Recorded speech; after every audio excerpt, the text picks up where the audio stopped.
Good morning, everyone, and happy Tuesday. It is Julie here with your TipRanks pre-market morning update, where we're bringing you everything you need to know before the market opens. So let's get into it.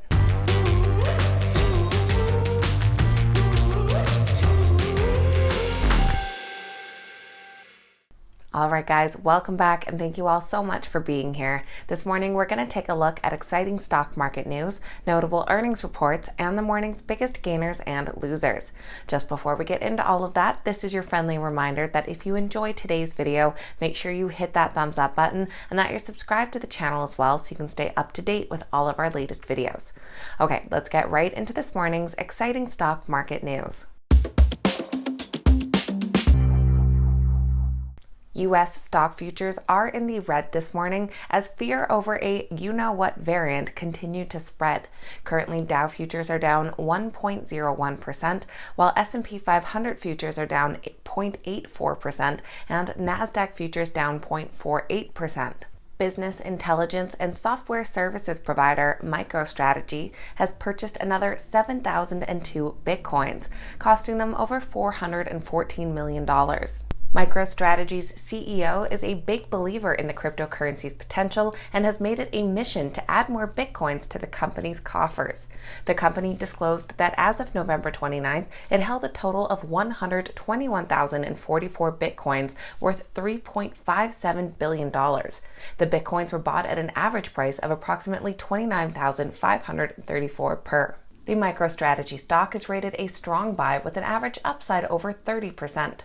Twitter was a buzz yesterday, and shares did drop slightly after it was announced that their current CEO, Jack Dorsey, would be stepping down. It's now been announced that the current CTO, Parag Agrawal, will be taking over. Dorsey, who is serving as both the CEO of Twitter and Square, will continue to be a member of the board till his term expires in 2022. Dorsey commented that, "I've decided to leave Twitter because I believe the company is ready to move on from its founders. My trust in Parag as Twitter's CEO is deep. His work over the past 10 years has been transformational. I'm deeply grateful for his skill, heart, and soul. It's his time to lead." The Twitter stock is currently rated a hold, but with an average upside of over 54%. Shares of Vermilion Energy rose yesterday after they announced their plan to acquire Equinor Energy Ireland Limited. The deal is expected to close in the second half of 2022 and cost the company about $434 million. Upon completion of the deal, the company expects 2022 full-year pro forma FFO per share accretion of nearly 33% and FCF per share accretion of 53% based on forward commodity prices. Meanwhile, Vermilion has also announced plans to reinstate a 6-cent per share quarterly dividend from the first quarter of 2022. The company said its return of capital framework would be a staged approach and increase over time as further debt targets are achieved. Their stock is rated a moderate buy with an average upside of nearly 30%. And Apollo Global Management and Athene Holdings have come to an agreement to acquire a controlling stake in Aqua Finance for $1 billion. As per the terms of the deal, the investment will be managed by Apollo on behalf of Athene. Also, Blackstone will continue to hold a minority stake in the company. Aqua Finance originates and services consumer loans primarily for home improvement and water treatment from funds managed by Blackstone Tactical Opportunities.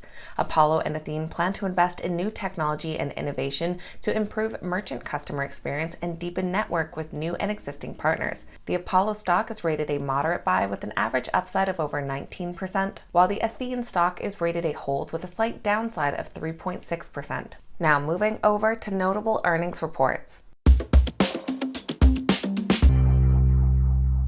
The pre-market is fairly quiet this morning as we're waiting to hear from companies such as Jinko Solar Holdings, Hello Group, and Chico's. And in the after hours, we have a few bigger names such as Salesforce, Zaylor, Ambarella, and Hewlett-Packard.